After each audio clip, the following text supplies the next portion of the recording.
ఐపీఎల్‌లో 2 కోట్ల నుంచి 25 కోట్ల వరకు. కానీ ఆ ఆటగాడు రోజు ఓ వ్యాధితో పోరాడుతున్నాడంటే నమ్మగలరా? అతనెవరో కాదు, గ్రీన్. ఐపీఎల్ 2026 మినీ వేలంలో ఆసీస్ ఆల్రౌండర్ కామరన్ గ్రీన్ సంచలనం సృష్టించాడు.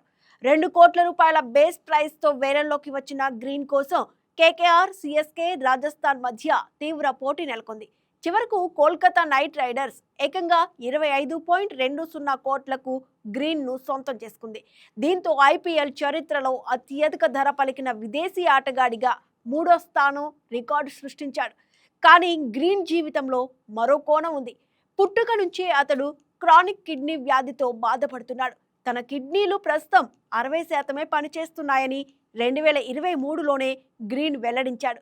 ఆహారపు అలవాట్లు, కఠిన జాగ్రత్తలతోనే కెరీర్ను కొనసాగిస్తున్న గ్రీన్ ఆరోగ్య సమస్యలు ఉన్న మైదానంలో మాత్రం అసాధారణ ప్రతిభతో అందరినీ ఆశ్చర్యపరుస్తున్నాడు.